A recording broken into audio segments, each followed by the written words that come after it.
നമസ്കാരം. മുൻ youth league സംസ്ഥാന സെക്രട്ടറിയും ഇപ്പോഴത്തെ യൂത്ത് ലീഗ് സംസ്ഥാന സെക്രട്ടറിയും തമ്മിലുള്ള ഒരു വലിയ പൊരിഞ്ഞ വടംവലി മത്സരം ഈ ഓണക്കാലത്തും നമുക്ക് കാണാൻ കഴിഞ്ഞു എന്നുള്ളതാണ് ഏറ്റവും രസകരമായ ഒരു കാര്യം. ഈ മുൻ യൂത്ത് ലീഗ് സെക്രട്ടറി ഇപ്പോൾ തവനൂര് MLA ആണ്. അദ്ദേഹം ഇടതുപക്ഷ സഹയാത്രികനായി മാറിക്കഴിഞ്ഞിരിക്കുന്നു. അത് ഇടതുപക്ഷ MLA ആയി തന്നെ അദ്ദേഹം നിലനിൽക്കുന്ന KT ജലീലാണ്. ഇവർ തമ്മിൽ സംസാരിക്കുമ്പോൾ പലപ്പോഴും പലതും പുറത്തേക്ക് വരുന്നുണ്ട്.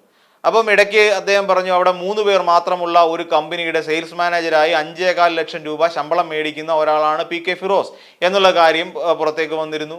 അതിനുമുമ്പ് ധോത്തി ചലഞ്ച് നടത്തി. ധോത്തി ചലഞ്ചിൽ കോടിക്കണക്കിന് രൂപയുടെ അഴിമതി അവർ നടത്തിയിട്ടുണ്ട്, PK ഫിറോസ് ഉൾപ്പെടെയുള്ള ടീമുകൾ. അതോടൊപ്പം PK ഫിറോസിന്റെ സഹോദരൻ നടത്തിയ കഞ്ചാവ് കേസുമായി ബന്ധപ്പെട്ടിട്ട് അതിൽ PK ഫിറോസിന് പങ്കുണ്ട്. PK ഫിറോസ് അനധികൃതമായി വസ്തുവകകൾ സമ്പാദിക്കുന്നു, പണം സമ്പാദിക്കുന്നു.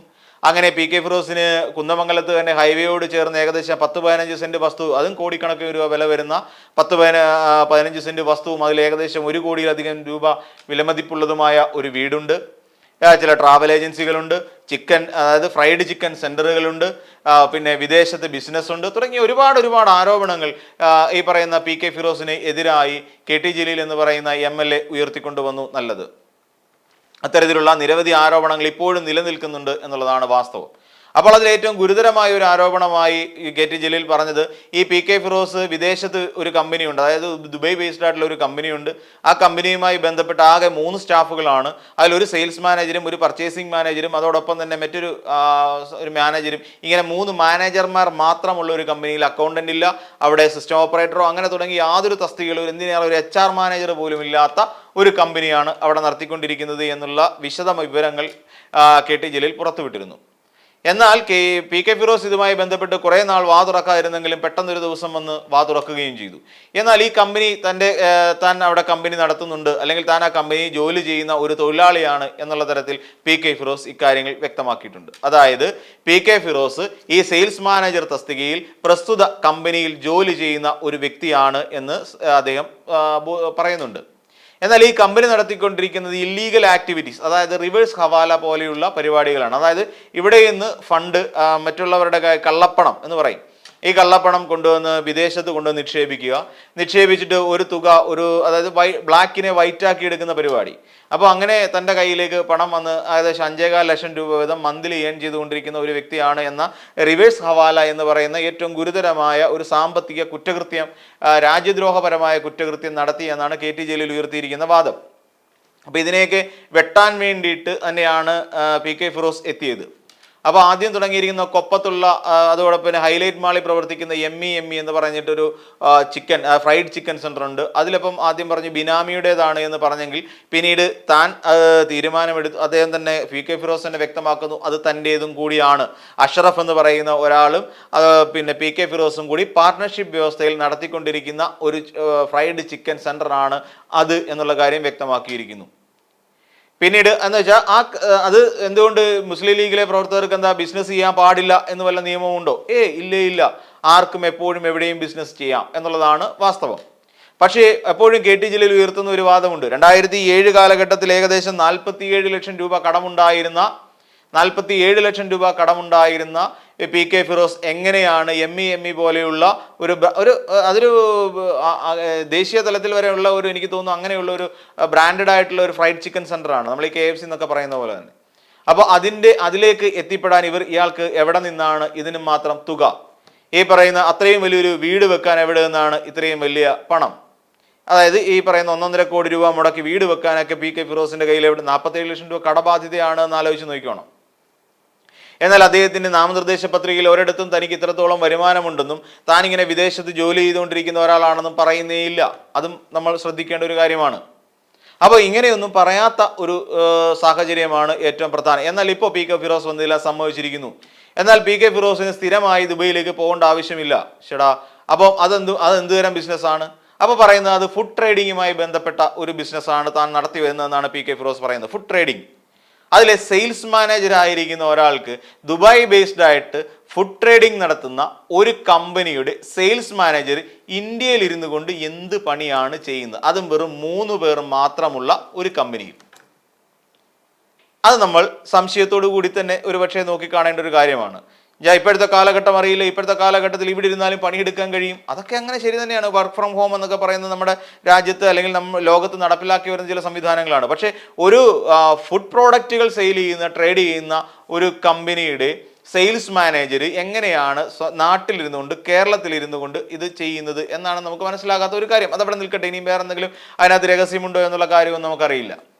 അങ്ങനെ ഓരോ കാര്യങ്ങളും പറയാം. അപ്പം പി കെ ഫിറോസ് അത് നമ്മൾ നോക്കിക്കഴിഞ്ഞാൽ ഇവിടെ കെ ടി ജലീൽ ഉന്നയിച്ച ആരോപണങ്ങൾ പലതും പി കെ ഫിറോസ് സമ്മതിച്ചിട്ടുണ്ട്. ഇനി ഒരൊറ്റ കാര്യം മാത്രമേ ഉള്ളൂ സമ്മതിക്കാൻ, റിവേഴ്സ് ഹവാല നടത്തുന്നുണ്ടോ എന്നുള്ള കാര്യം. അതാരെങ്കിലും സമ്മതിച്ചു വരുമോ പരസ്യമായിട്ട്? അതൊരിക്കലുമില്ല.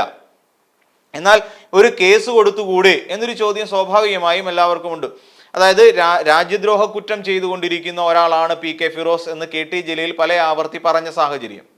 അപ്പോൾ രാജ്യദ്രോഹ കുറ്റം ചെയ്യുമ്പോൾ അങ്ങനെ രാജ്യദ്രോഹ കുറ്റം ചെയ്യുന്ന ഒരാൾക്ക് എന്തുകൊണ്ട്, അല്ലെങ്കിൽ അങ്ങനെ താൻ ഒരു തെറ്റ് ചെയ്യുന്നില്ല എങ്കിൽ ധൈര്യമായിട്ട് അങ്ങനെ ഒരു ആരോപണം ഉന്നയിച്ചത് ഒരു കേസ് കൊടുക്കാമല്ലോ, മാനനഷ്ട കേസ് കൊടുക്കാമല്ലോ. അപ്പോൾ അതിന് പറയുന്നത് ഈ കെ ടി ജലീൽ ഉപയോഗിച്ചിരിക്കുന്ന ഒരു ക്വസ്റ്റ്യൻ മാർക്കിന്റെ പ്രശ്നമാണെന്നാണ് പറയുന്നത്. അതായത് കെ ടി ജലീലിനെ ഡിഫെൻഡ് ചെയ്യാൻ കഴിയും.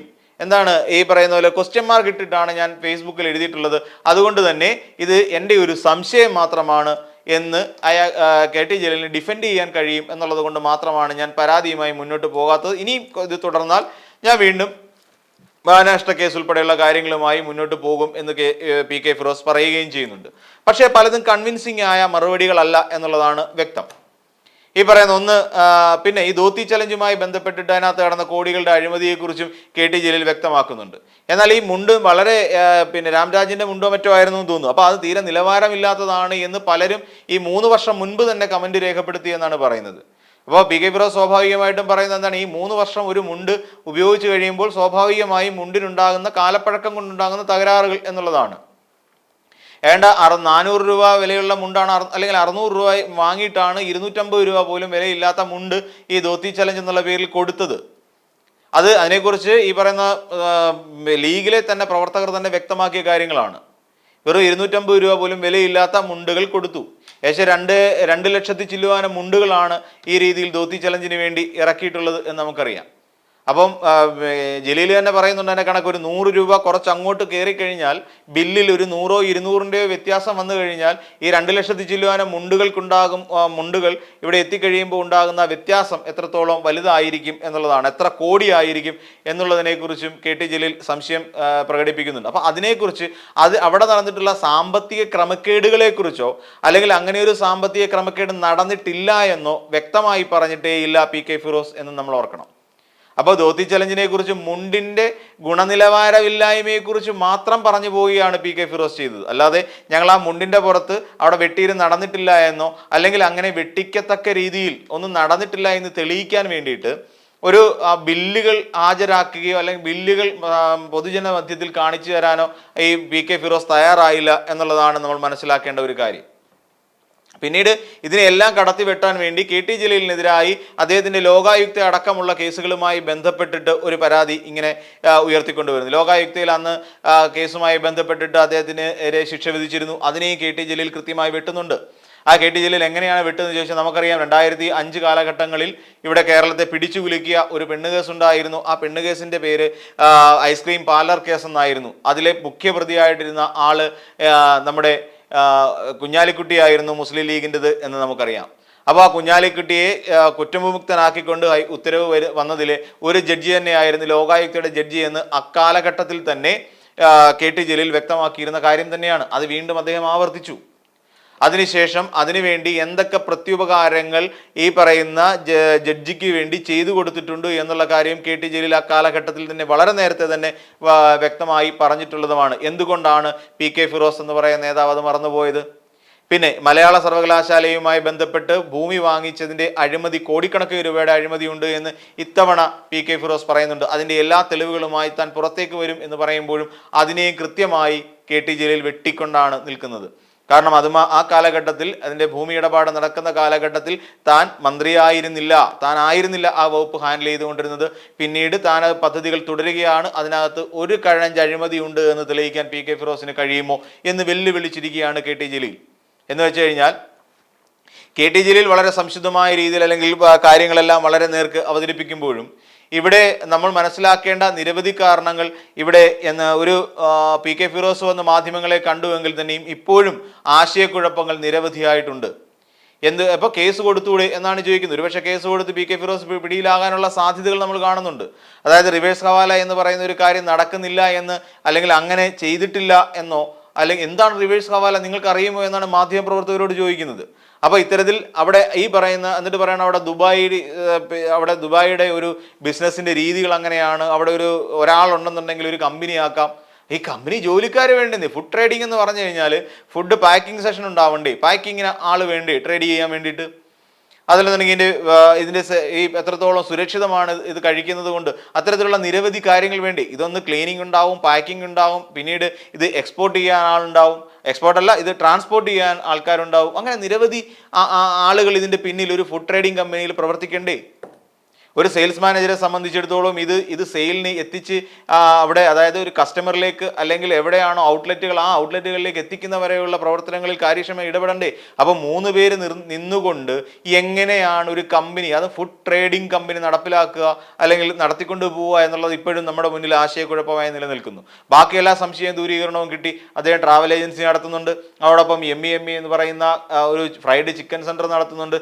ഇതുപോലെ വിദേശത്തും പുറത്തുമായി തങ്ങൾക്ക് ബിസിനസ് ഉണ്ട്. കാനഡയിലുണ്ട്, പിന്നെ അമേരിക്കയിലുണ്ട്, അവിടെ ഇംഗ്ലണ്ടിലുണ്ടെന്നൊക്കെ, യു കെയിലുണ്ടെന്നൊക്കെ പി കെ ഫിറോസ് തന്നെ വ്യക്തമുണ്ട്. അതായത് വിദേശങ്ങളിൽ, ഒട്ടുമിക്ക വിദേശ രാജ്യങ്ങളിലും പലതരത്തിലുള്ള ബിസിനസ്സുകളും നടത്തുന്ന ഒരാളാണ് പി കെ ഫിറോസ് എന്ന് അദ്ദേഹത്തിൻ്റെ വായിൽ നിന്ന് വീണിരിക്കുന്നു. ഇനി ഈ ബിസിനസ്സുകൾ എന്തൊക്കെയാണ് എന്നത് സംബന്ധിച്ച് യാതൊരു രൂപരേഖയും യാതൊരു വിവരവും പി കെ ഫിറോസ് പുറത്തുവിടുന്നില്ല.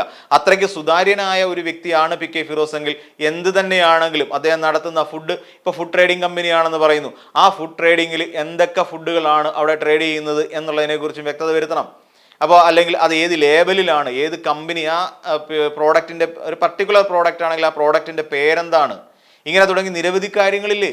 അപ്പോൾ അത്തരത്തിലുള്ള ഏതെങ്കിലും കാര്യങ്ങളോ എന്തെങ്കിലും തെളിവുകളോ നമ്മൾ അല്ലെങ്കിൽ മാധ്യമപ്രവർത്തകരുടെ മുന്നിലേക്ക് ഹാജരാക്കാൻ പി കെ ഫിറോസിന് കഴിഞ്ഞിട്ടുണ്ടോ?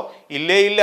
കാനഡയിൽ നടത്തുന്ന എന്ത് തരത്തിലുള്ള കച്ചവടമാണ്, എന്ത് ബിസിനസ്സാണ് കാനഡയിൽ നടത്തുന്നത്, അല്ലെങ്കിൽ യു എയിലോ അല്ലെങ്കിൽ മറ്റേത് രാഷ്ട്രത്തിലോ നടത്തുന്നത്, ഏതൊക്കെ തരത്തിലുള്ള കമ്പനികളാണ് എന്ന് ബോധ്യപ്പെടുത്താൻ നമ്മളെ ചിന്തിച്ചു കഴിഞ്ഞാൽ സാധാരണ ഒരു വ്യക്തിയാണ് ഇപ്പം നിലനിൽക്കുന്നതെങ്കിൽ, അതായത് എന്ന് പറയുന്ന ഒരു മനുഷ്യനാണ്, അതിൽ സാധാരണക്കാരനാണ്, വോട്ട് മാത്രം ചെയ്യുന്ന ഒരു വ്യക്തിയാണ് ഇത്തരത്തിൽ ബിസിനസ് ചെയ്യുന്നതെങ്കിൽ തീർച്ചയായും അത് ഇൻകം ടാക്സ് ഡിപ്പാർട്ട്മെൻറ്റും അതോടൊപ്പം തന്നെ ഇതുമായി ബന്ധപ്പെട്ട ആൾക്കാരും മാത്രം അറിഞ്ഞാൽ മതിയാവും. ഒരു പൊതുസമൂഹം അറിയേണ്ട ആവശ്യമില്ല.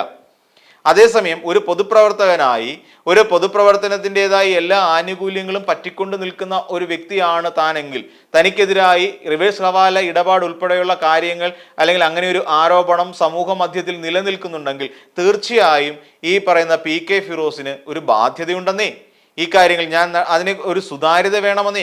ഒരു പൊതുപ്രവർത്തകനെ സംബന്ധിച്ചിടത്തോളം MLA ആവാൻ വേണ്ടി മത്സരിച്ച ഒരു നേതാവ് എന്നുള്ള നിലയിൽ നിന്നുകൊണ്ട് ഒരു ഉത്തരവാദിത്തപ്പെട്ട ഒരു കേരളത്തിലെ ഒരു പൊളിറ്റിക്കൽ പാർട്ടിയുടെ യൂത്ത് ലീഡറായി നിൽക്കുന്ന ഒരാൾ തീർച്ചയായും താൻ നടത്തുന്ന ബിസിനസ്സുകളെ കുറിച്ച് സമൂഹത്തെ അറിയിക്കേണ്ടതുണ്ട്. പൊതുജന മധ്യത്തിലേക്ക് തങ്ങൾ നടത്തുന്നത് വളരെ സുതാര്യമായ ഒരു ബിസിനസ്സാണ് എന്നുള്ള കാര്യം അറിയിക്കേണ്ടതുണ്ട്. പാർട്ടിയെ മാത്രം അറിയിച്ചാൽ പോരാ. ഇപ്പം പറയുന്നുണ്ട് എൻ്റെ പാർട്ടിക്കറിയാം, ലീഗിനറിയാം എല്ലാ കാര്യങ്ങളും എന്ന് പറയുന്നുണ്ട്. പക്ഷേ ലീഗ് മാത്രം അറിഞ്ഞാൽ പോരാ. ലീഗിനപ്പുറത്ത് നിൽക്കുന്ന സാധാരണക്കാരായ ജനങ്ങളിലേക്ക് ഈ വിവരങ്ങൾ എത്തിയത് കൊണ്ട് തന്നെ അവരെ ബോധ്യപ്പെടുത്താൻ പി കെ ഫിറോസ് ബാധ്യസ്ഥനാണ്. പക്ഷേ എന്നാൽ അങ്ങനെ ഒരു ബോധ്യപ്പെടുത്തലൊന്നും എന്തായാലും പി കെ ഫിറോസിൻ്റെ ഈ മാധ്യമ സമ്മേളനത്തിൽ നിന്ന് നമുക്ക് കിട്ടിയിട്ടേയില്ല എന്ന് ഉറപ്പിച്ച് പറയേണ്ടി വരും.